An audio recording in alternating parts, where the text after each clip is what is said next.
Welcome to Pediatric Pioneers, a MedBridge podcast where we conquer challenging topics for the pediatric therapist through conversations with pioneers who have blazed new trails in our practice. Our aim is to deliver actionable takeaways for practitioners like you. To receive continuing education credit for this episode and access bonus resources, make sure you check out medbridge.com.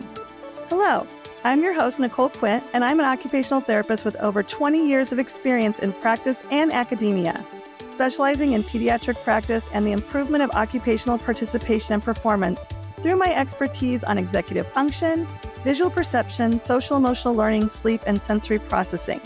It is my passion to support pediatric therapists like you so that you can best serve the families under your care with evidence-based practice solutions, easy to implement advocacy approaches, and new ways to lean into your skills within the challenging pediatric landscape.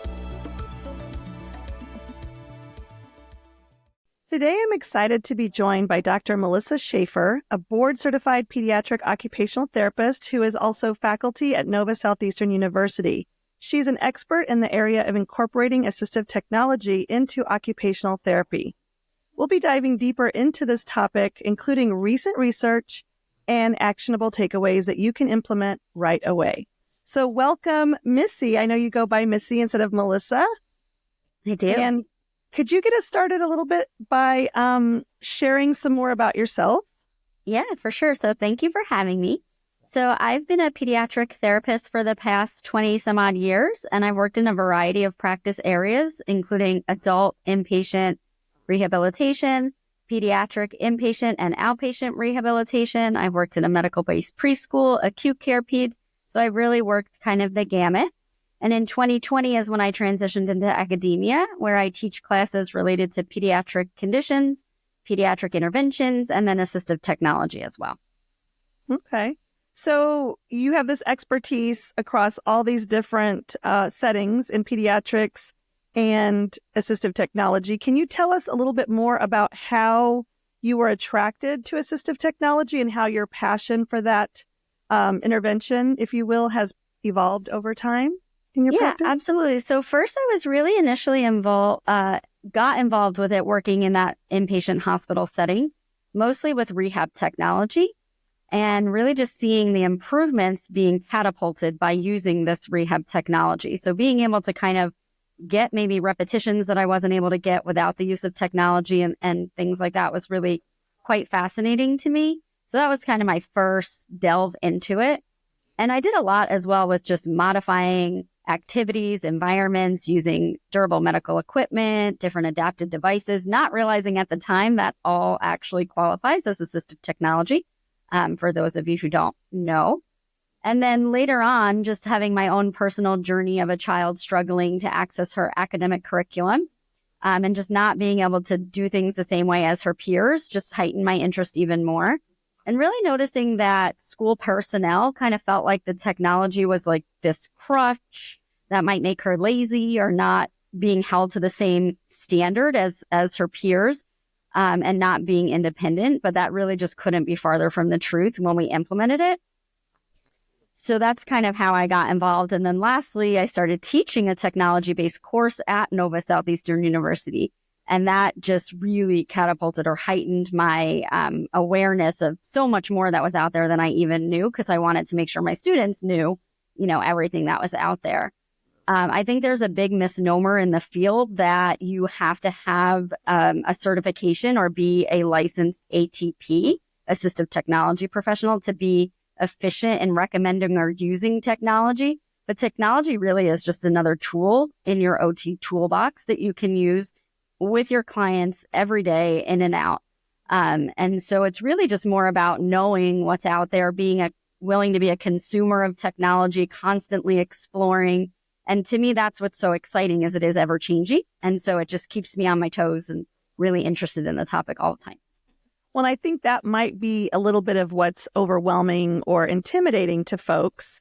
Whenever you think about folks working in home health, in the clinic, in a hospital, in school-based practice, their schedules are very busy. So it's hard to keep up with some of that. But I wanted to jump back. You kind of reminded me of my days back working in day rehab and the difference technology could make and working with kids in schools.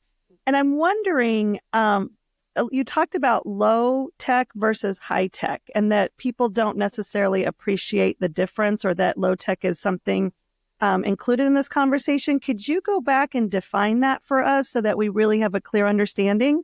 Yeah, absolutely. So technology in general is really just using some sort of tool or object to modify the way that we do our everyday tasks. So low tech could be as simple as a gripper on your pencil. It could be something you bought commercially from the store, like a resistive thing to help you open your jars. And then mid-tech would be something maybe you couldn't necessarily make. So low-tech, usually you could kind of create on your own if you needed to in a pinch.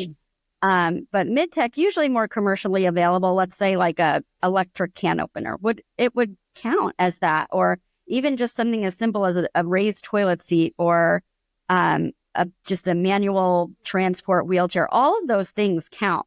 People really do, like you said, think about technology as always being this crazy high-tech technology, but it doesn't always have to be so high-tech to really benefit our clients. Some of it doesn't have to do with the computer or the iPad, right? Or any kind of software of any kind. Yeah. It could be as simple as a special mechanical pencil versus a regular, Takonda pencil that they use in school. And I think right now that means that pretty much everyone listening to this is already using assistive technology and might not realize it. So that brings me back to what I wanted to ask next, which is, why do you think it's important to discuss assistive technology? You said it was another tool in our toolbox. And what questions should we be asking as practitioners to really help us with incorporating this into practice? So that's a great question. I think OT, we're a very unique profession, and we really focus on occupations and using occupations to develop skill, but also occupation being that end game, right? We want all of our clients to be able to do their occupations, meaning those things that they want and need to do every day, those things that bring meaning or joy to their lives. Those are all occupations.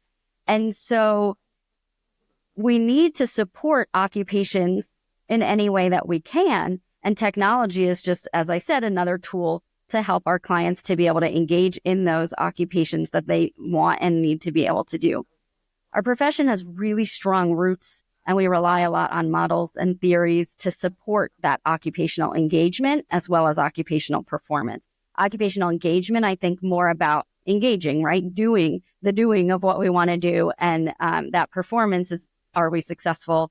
Do we feel satisfied? And again, technology can really support that.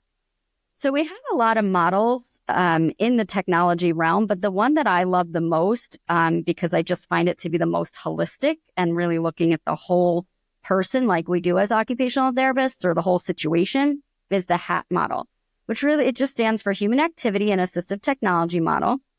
And it was identified by Cook and Husney in 1995.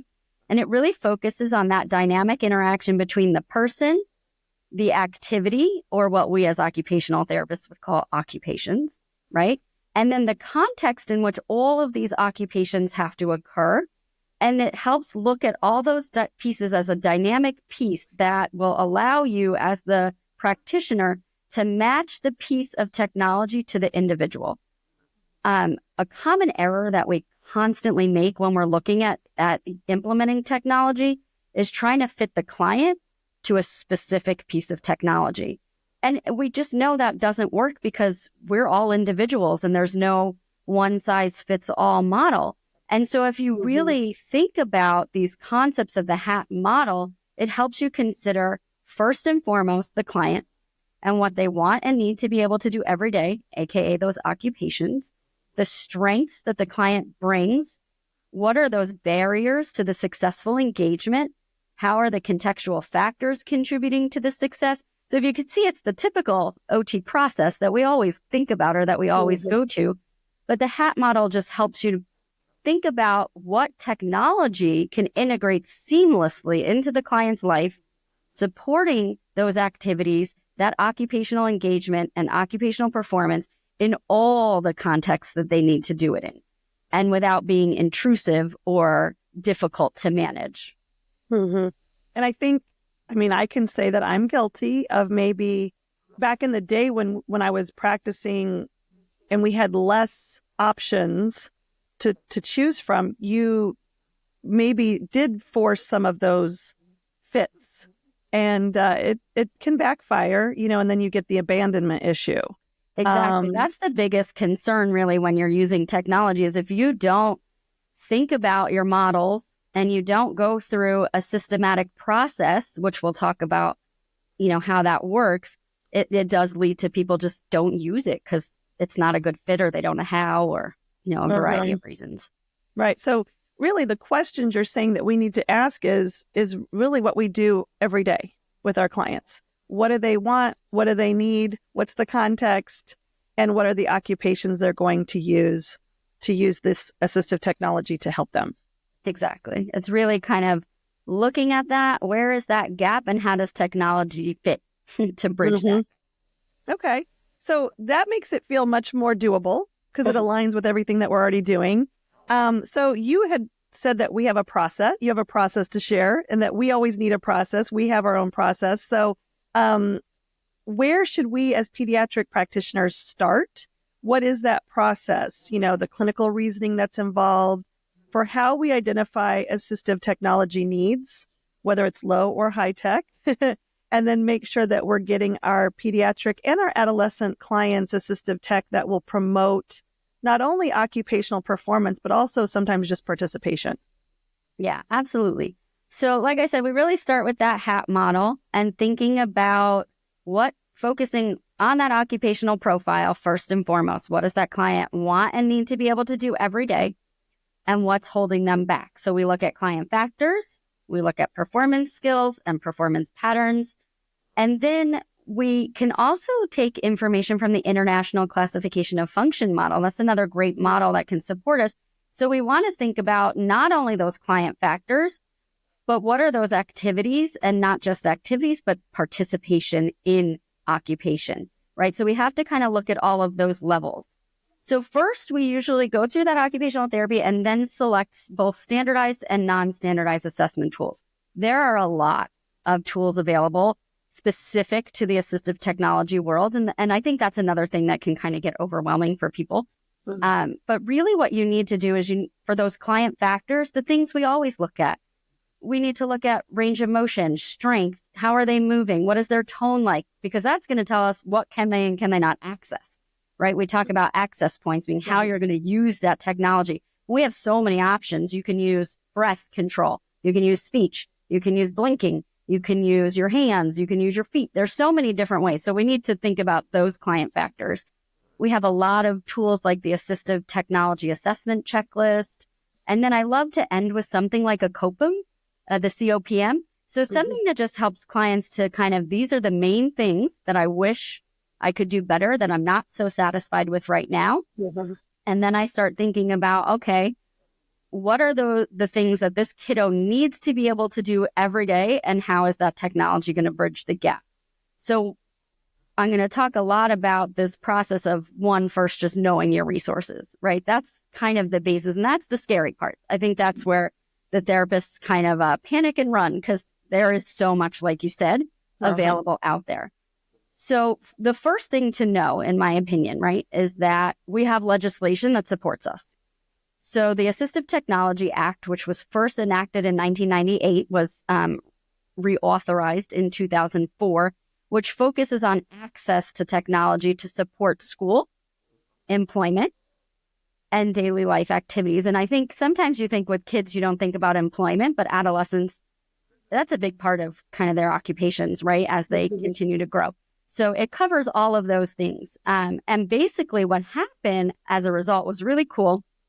Each state has funding, federal funding, to create state-run assistive technology programs. So I'll be giving a list of resources that you can actually go and search your state. But basically, they're called AT-ACT programs, and every state has one. So in the state of Florida, ours is called FAST, or the Florida Alliance for Assistive Services and Technology. And that's just one example. They're amazing. You can call these places and they'll support you. They'll give you things to trial. They'll train you. They'll train your client. They help with loaner devices. They help with funding. So like I said, every state has this, and people don't really know about this amazing resource in every state. Right. And that's the bridge you can use to support you with some trial and error to find a good fit. And I know I used to use FAST all the time with clients who had spinal cord injuries, some of my kids that had traumatic brain injuries, and they were so helpful at coming out and really, I mean, they're that to help you with that gap of, I don't know everything that's out there. I'm not even sure what's available to me. And so that was really helpful. You know, I think sometimes we don't realize that there are these programs out there to help us. And they're all free. They're no cost to you. So, and you can access it as an occupational therapist. You can access it as a user, an individual user. The school personnel, they'll help anyone. They just want to help. They're awesome. So another law that we have is the Individuals with Disabilities Education Act, which we know guides schools, right? And as part of that, they are required to complete an assistive technology eval. So when that eval comes up with, hey, technology will be supportive, they're mandated to supply for free that technology. Well, for cost to the school, but no cost to you as the student. So that's another great way to kind of get access to things that maybe you financially cannot do. The school actually is mandated to provide it. And I don't know if everyone is aware of that either. It could be written right into your individualized education plan, your IEP plan. And then the last resource to really be familiar with is most cities will hold an assistive technology expo every year. It's an amazing opportunity to see all of the newest technology that's either out or emerging, coming out. You can trial it. It's also a great way to build community partnerships. So one thing I've done as an educator is I have them come right to my class. I get trained, my students get trained. So hopefully when they go out, they already kind of have this baseline knowledge. So like I said, resource kind of, that's the first thing, is to kind of know all these resources.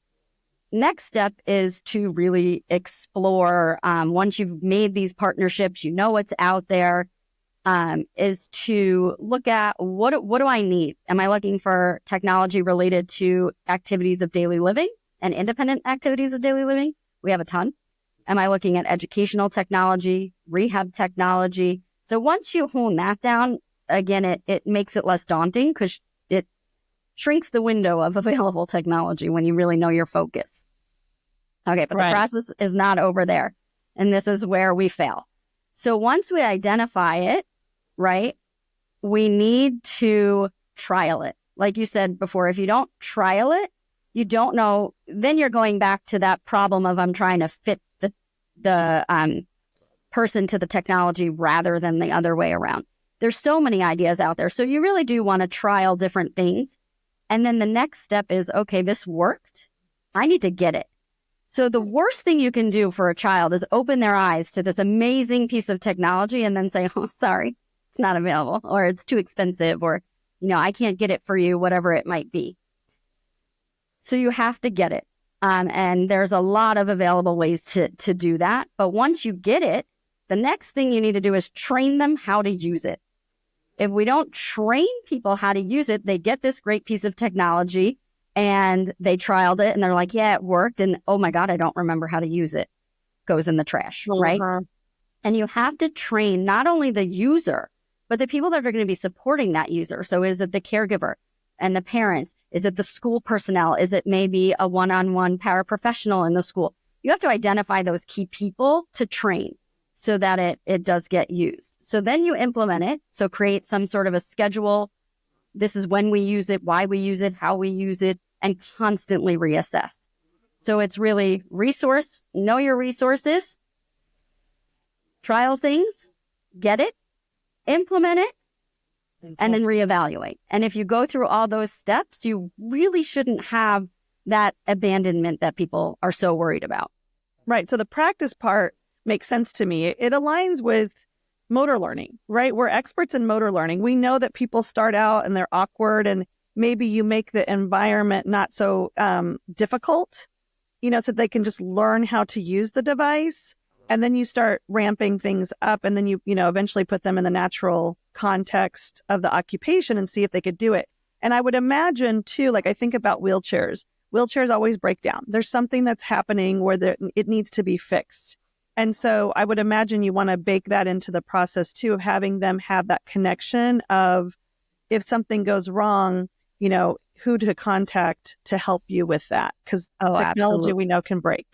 Right? Absolutely. And most of the technology, you're going to wind up partnering with a vendor of some sort. Okay. And so they're your best friend. They're your best resource if something breaks, if something new comes out. They're like that's why I'm saying these community partnerships, really making them early on is going to make this process so smooth, because you know who to go to. You know who to refer your clients to if something isn't working or goes wrong or things like that. Well, let's get to the discussion about money, because that's always, I think, where concern happens. We are an altruistic profession, and we always have concerns that, do I show this to the client? You kind of said, do I show it to them? And then what if they can't get it? So that could be an avoidance. We avoid doing it because we're afraid they won't be able to get it, because we know some of this technology is very expensive or difficult to get. So, what are those ways to get the funding to help them? Yeah, absolutely. There are so many great funding options that people don't know of or think about. Most states have something called a Medicaid waiver program if you are eligible, and every state kind of has their own eligibility criteria or, how to get involved. And one thing I will say is they do have wait lists, so you need to get on that wait list immediately. But they support the purchase of assistive technology. So if you find something that is really going to be beneficial for you, they will fund it if you've been approved for Medicaid waiver completely. There's also, if you are of age, vocational rehab. If you get involved in vocational rehab, they also provide funding for assistive technology. They will even adapt cars to help you get to employment and things like that. And you are eligible actually for something called pre-employment services through Voc Rehab. So you could get in when you're still a student, an adolescent. You don't have to wait until you're older. That's another misnomer. You can actually access vocational rehab when you're still a child. Also, knowing about grants, like, for example, the Christopher Reeves Foundation has amazing grants for technology for people with spinal cord injury. So knowing, kind of searching all the different grants and seeing what grants people are eligible for. Grant writing probably could be its own podcast. People definitely avoid it, but it's not as hard as you think. And a lot of these that are geared towards technology, it's like a template. So it really, don't be afraid of it. It really, they walk you through step by step kind of how to qualify. I've worked with a lot of families that actually just set up GoFundMes. That's another great way people don't think about, or fundraising opportunities to cover technology. Do know that insurance providers will cover mobility devices and communication devices once every 5 years. They do cover some basic ADL equipment like 3-in-1 commodes and things like that. So know what insurance is willing to cover and, go that route if you can. But there really are a lot of options. And the other thing you can think about too is tinkering. Some things are actually easy to do on your own. So I could actually hack any battery operated on-off toy and turn it into a Switch toy. Buying a Switch toy from a company is going to cost you a couple $100. But if I got that same $40 toy and I hack it myself, the hack to make it Switch adaptable costs me about $20. So it's, and those are things you can just buy. You could buy the adapter for the Switch pretty easily and then just connect it. And most of us learned how to do that in OT school. Yeah. I have all my students make battery interrupters and Switch toy. Yeah, we do that. It's fun. Yeah. And sometimes, OTs are so creative and clever. I've seen them making all sorts of things. I know I used to make slant boards with just one of those really thick binders and a rubber band and a clip. And it worked great because, and you put something in there so it doesn't collapse. Because if you look at some of these mid-tech or low-tech items, they can be really expensive when you could just make it yourself. Oh, absolutely. Sometimes that's the fun of it. And sometimes the kid can help you with it too, which is kind of cool. Yeah, right? They love getting involved. And another thing I didn't mention, 3D printing is huge now. And there are a lot of local libraries. I know Alvin Sherman in Florida, one of the biggest public libraries in Florida, they have multiple 3D printers that you can use for free. So you can print things as complex as like a prosthetic arm, but you can print something as simple as an adapted pen or pencil or adapted silverware. You could print almost anything these days. And most of the companies will put their blueprints for free. So you could just grab the blueprint, send it to the library will print it, and you just pick it up and have it. Okay. Well, it's when you're talking about educational technology, I think a lot of OTs might be more comfortable with the ADL, assistive technology, because those are pretty standard. We learn about those and they don't change significantly, to go in the catalog or the online catalog and look for the bath chair and figure out, or shower chair and figure out what's going to work.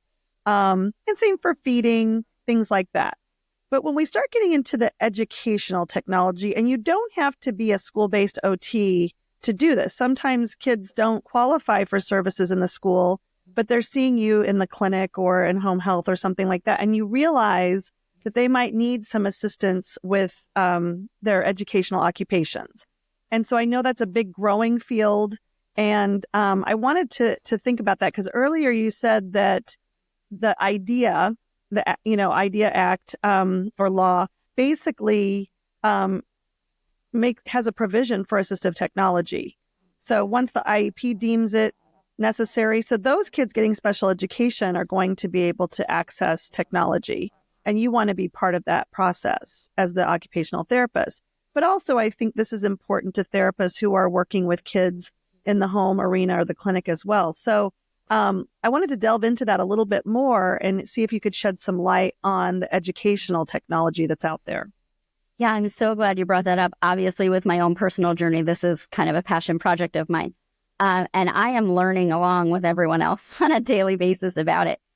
But the thing I have found the coolest is that, one, there's an immense amount of software out there. And I can't tell you how many of these developers want their technology out there.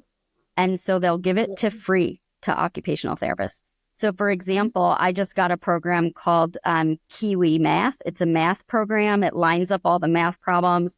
It can do simple addition, subtraction. It can go all the way up to complex algebra and the, algorithms that I can't even say.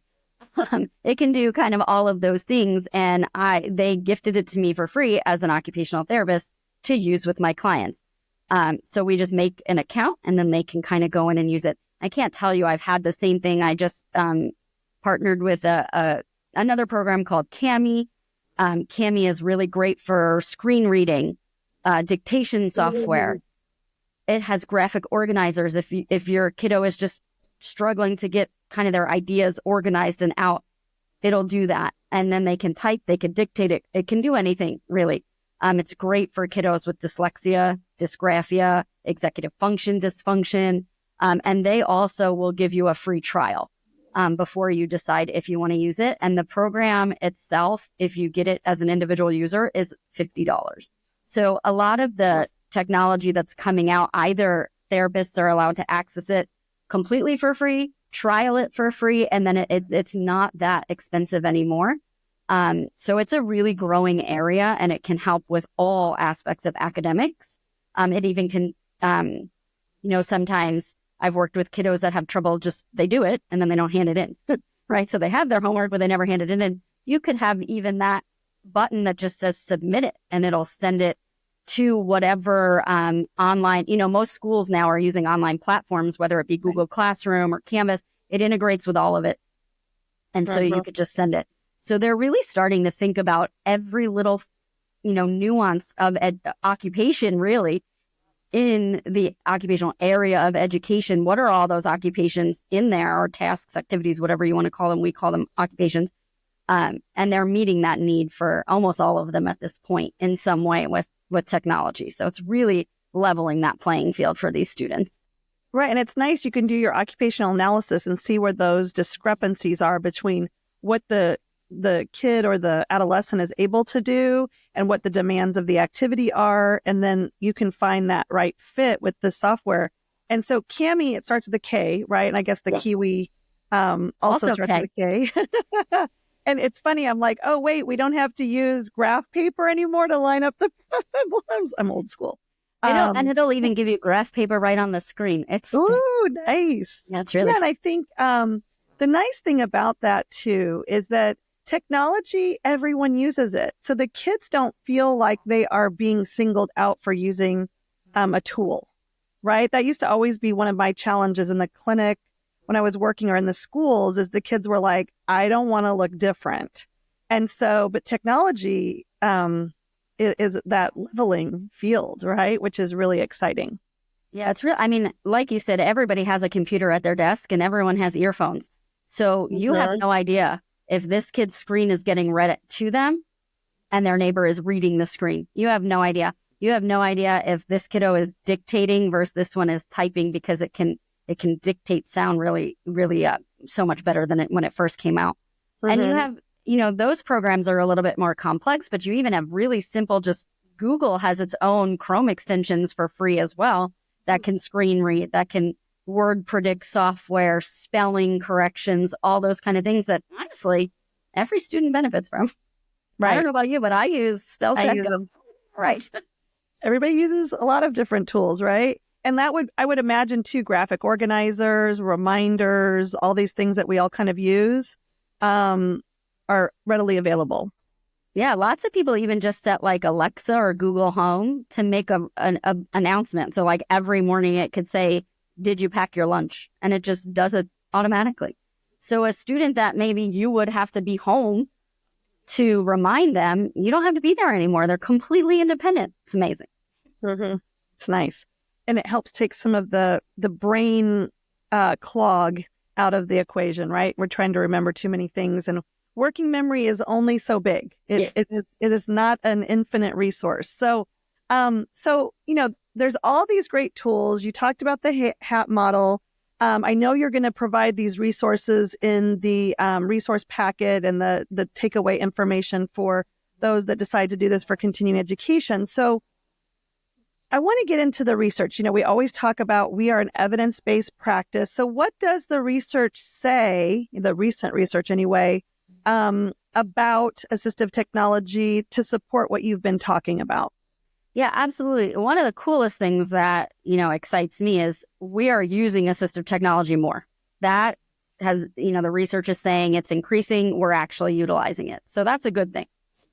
We also know there's been many studies and systematic reviews, even since, 2020 to now, like very recent, that assistive technology is setting the stage for inclusivity, inclusive play, inclusive education, allowing children really with unique challenges to experience typical opportunities as those without unique challenges. So it's really what I call leveling the playing field, and research is supporting that 100%. Some other common themes that have come out of a lot of these reviews is assistive technology is a facilitator of school engagement and performance. So it is not a crutch that someone is becoming lazy or relying on. It's motivating students, and it makes sense because if you think about if you were doing something and you kept failing, would you keep doing it? Probably not. But if you're doing it with this support completely independently, easily, successfully, you're going to be motivated to continue to learn and to continue to take on new challenges. And that's what the literature is supporting, which is so, so exciting. And it does actually support that it's reducing students that drop out or disengage from school activities completely. So you might have a student that even if they don't drop out, they're not going to clubs. They're not going to the school dance. They're just not engaging in anything because academics, they just feel shot down. And this is taking that away, which is so important because we don't want to think about just education. We want to think about the psychological improvements that are coming along with technology, this culture of inclusion and decreasing stigma for children who learn differently or children who play differently or move differently. We do also know that it's increased the teaching and learning process. So it's helping students to advocate and teachers to want to be engaged in that kind of learning about the technology. It does support a significant, almost a 19% increase in independence and autonomy in school performance. Wow. That's huge. Social skills are up almost 12%, participation almost 10%. motivation. All these things are just these unknown benefits of giving this one little piece of technology. I do need to acknowledge there is research to support, cost can be a barrier or lack of access in some way, which is why really knowing those resources we talked about, grants, your AT programs in your states and your waiver programs, all that kind of stuff can hopefully make the research better in that area. And then the lack of training. So again, making sure you go through those steps that I laid out. Training is so important, and not just for the user. You can't expect a kiddo to go into school, to go into work, to go into somewhere and completely advocate independently if, the person supporting them needs to know how to use it as well and why. Mm-hmm. Yeah. And, I think that this research is exciting, and a systematic review, is a high level of research. So that's really strong evidence to support this across a lot of occupational areas, including social, which is exciting. So how do we take that research and translate that into practice? Are there certain clients or certain conditions that this type of educational technology specifically would be most appropriate? Yeah, absolutely. And I'm glad you brought that up, because I think we do a great job with those people who maybe can't hear or see, including technology. But we don't think about, and even mobility, right? We typically will think about mobility, but we really don't think about these students with these unique learning challenges, such as dyslexia, ADHD, dysgraphia, dyscalculia. They just make school more difficult. It's really a missed opportunity. And so what we really want to do, again, is know what's out there and be a part of that IEP team advocating for these students. Ask for that assistive technology specialist to come in. Schools have to have one because, again, IDEA requires students have access to technology that will support them. So really being that advocate, and once it comes, you're the one in the building. That assistive technology specialist comes in, gets what they need, and is gone. So you could be that frontline person training everyone, getting that student to advocate for themselves, help. And that's going to help with self-determination down the road, right?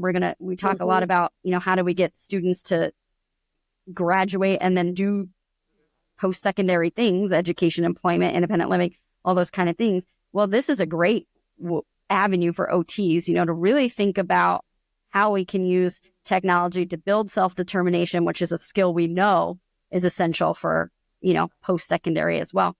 Mm-hmm. Even just thinking about a kiddo who can't play, teaching someone how to hack a toy.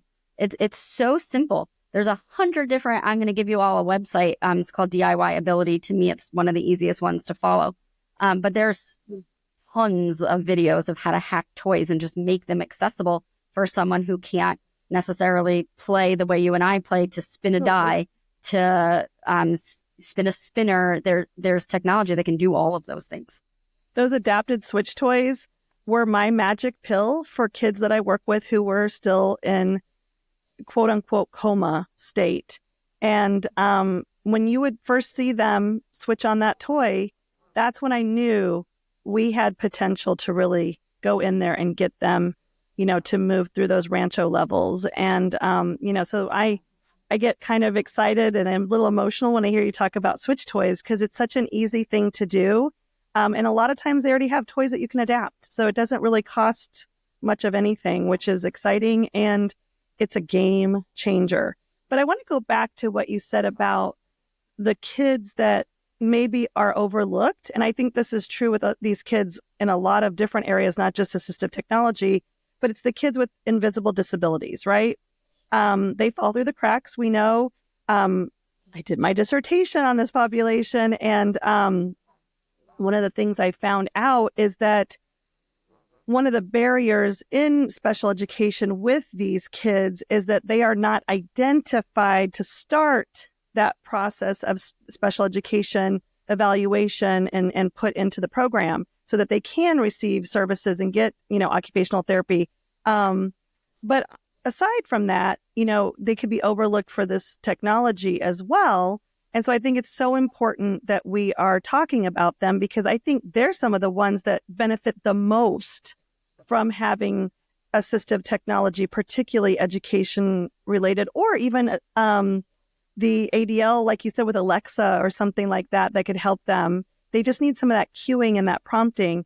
And so that's pretty exciting to me to hear about that. So I wanted to see, how could you, describe, or how do you see this potentially playing into a therapy session? So I like to give everybody here, these are clinicians listening to this, or practitioners, and I want them to think about how did they bring this assistive technology into their sessions, and what would it look like? You've talked about the process, you talked about the research, who would benefit from it? So then what would that session look like? Yeah, that's such a great question. I do think that the first and foremost, it's educating parents and caregivers that it's out there, that they have the right to ask for it, that it's a support for play, that it augments learning, that it improves development, and ultimately student outcomes. So there was this kind of misnomer that if I give a child power mobility too young, they won't walk. If I give them augmentative and alternative communication too young, they won't be motivated to speak. They'll never speak. The research is completely opposite. Again, back to what I said earlier, if you are continually failing, you will stop doing something. If you are continually succeeding, you will be motivated to continue. So if I know that I can go get that toy, right, because I have power mobility, I am then going to be motivated when I do not have access to power mobility to go get that toy. Same thing with speech. I'm hearing it. I'm seeing the benefit of my communication. All of a sudden, speech comes out, and the research does support it. And it's the same thing in schools. So I think if somebody has augmentative and alternative communication, you must use that in your session. This is not a speech device. This is something that you must use as an OT in your session. I've used them in the sensory gym to communicate what students want to play with. I've used them in school to make choices between what colors when we're doing a crafting project in a classroom, or what center do you want.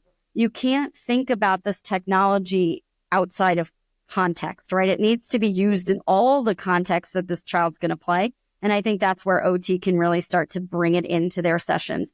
If your kiddo has mobility challenges, you need to give them a way to access play.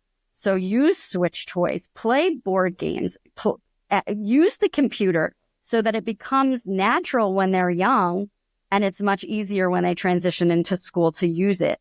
I also think for school therapists listening, we don't think about technology until maybe middle school, if you're lucky, if not high school. We need to be thinking about this from day one. Because again, technology doesn't just mean computer, hardware, high tech. We need to be thinking about how can we use this with everything we want this child to be successful with, to modify the task or modify the child or modify the environment so they can be successful.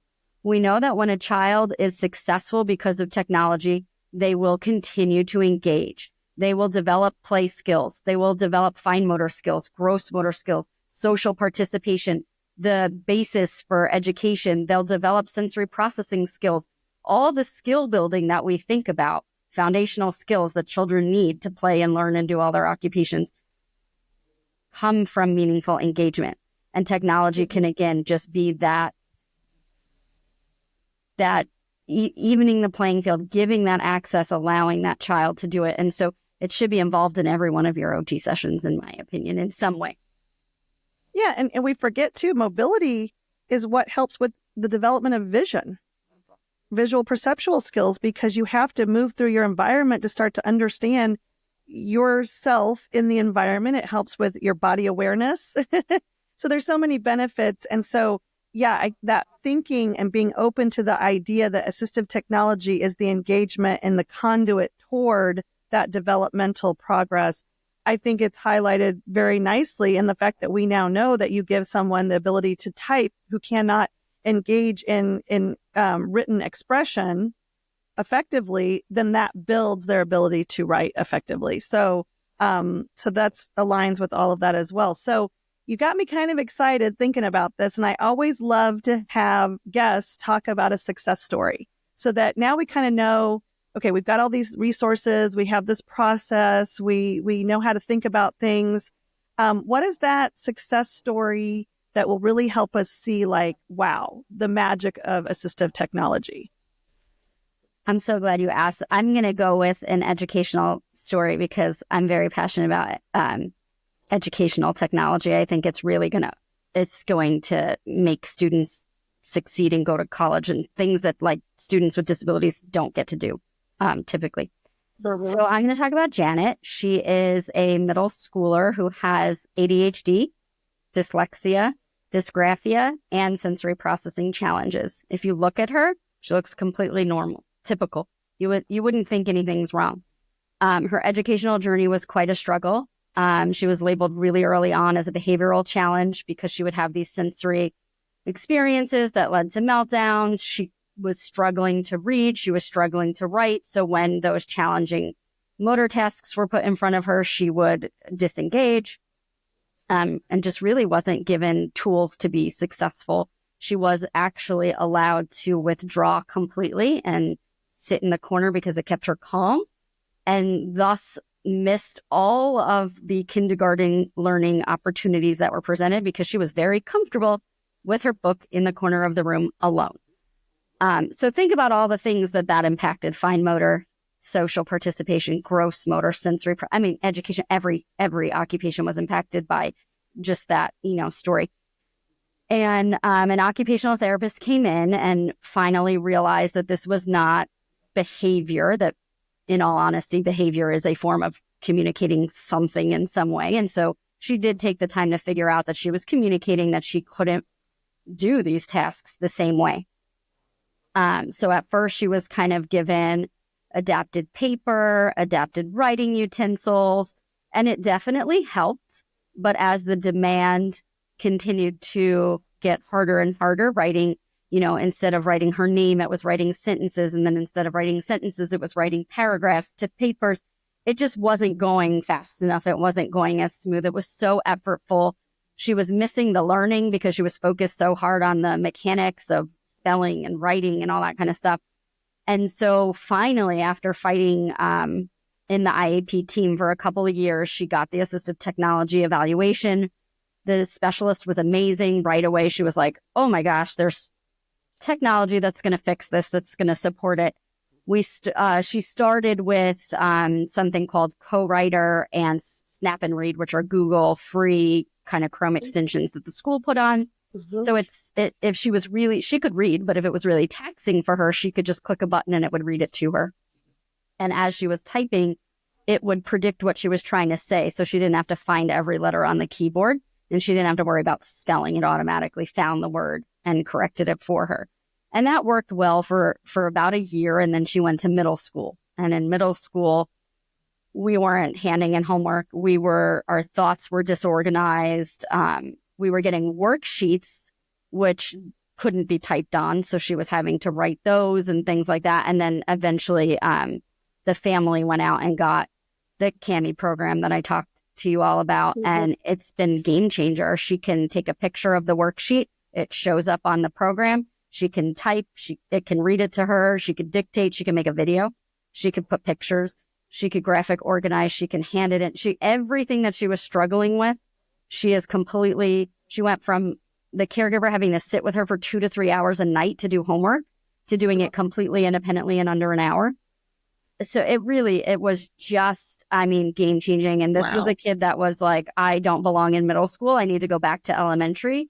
That's thinking about college all of a sudden. It was like, I want to be a scientist and I want to. So you just saw the motivation, the pushing to do better and better and to engage. And she joined Girl Scouts and just all these things that she wasn't doing before. It just opened the door and showed her that she could do it. So it was really, really, technology, I've seen it firsthand. It can be amazing. You're making me think about the part earlier where you talked about models. And the OT, we have a lot of models. We're different than some other allied health professionals or professions because we love our models. But you're making me think about doing, being, belonging, becoming. And I think that's a really important, Wilcock, thinking about how when you're doing, is so important, because now that is the being part, right? I have roles and I'm becoming confident in those roles. And so I am starting to become and belong. Whereas before, these were kids that maybe weren't sitting in the corner, kind of taking this permanent time out, if you will, or just avoiding, and nobody really know what to do. And then you aren't going to belong, you aren't going to become. And so I think that's really exciting especially for people who have worked with kids with invisible disabilities, other disabilities, where they feel like those kids have been on the sidelines and just needed that tool to, like you said, level the playing field, right? And open up those opportunities for them. So this is really exciting, because what I'm hearing was a huge shift from 3 hours to 1 hour. That's a big deal. And having Janet be successful in her occupation. So yeah, she even picked an elective of creative writing. This was a student who couldn't write her name, and her elective with the technology, she's writing books, she's writing short stories. She's amazing. Yeah, it's like it's opened up those channels of creativity, and I think that that's really what technology is. And I pause before I say this, because I do want to wrap this up and have you talk about your final words of wisdom. But I think this aligns with the concept of AI. I know it's a very controversial topic, but it's a tool. It is not cheating. It is a tool. You still have to, if you use it, it can really help you with lots of things. Word prediction is part of AI. So we use it already. And I think moving away from that all or none thinking is really important. So like I said, I wanted to wrap things up. What are the final words of wisdom or inspiration that you would like to leave with our audience about this topic of assistive technology? Ooh, that's a tough one. I think in order to be effective at using assistive technology as a tool in your toolbox, you have to be holistic. You have to start top down and thinking again about fitting the technology to the client and not the other way around. You need to search the resources in your area. They're different everywhere you live. So if you move, you need to start the process over again. But you need to know what the first thing is, what is your local HAAT program called and how do you access it? Attending those ability expos. Another program I forgot to mention, there's also something through federal funding that there needs to be a parent training information center for caregivers and therapists. Anyone can really access it in every state regarding your rights in education. And so in the state of Florida, we have something called F&D, Family Network on Disabilities, but every state has it, and it's called a Parent Training Information Center. Know what yours is, because that's going to help you with the educational technology and what your students are entitled to. And then the last piece I would say is really advocate. Please go and advocate at a state level, at a federal level. Ensure there's access to everyone to this needed technology, because it really does help succeed in school, employment, being an active member of your community and society. It just levels the playing field. Great. Yep. Well, that's inspiring for sure. So thank you. Well, that's all the time that we have for today on this topic. I want to send a thank you again to Dr. Melissa Missy Schaeffer for the insight and the practice-related takeaways related to assistive technology. Thank you so much, Missy. Thank you for having me.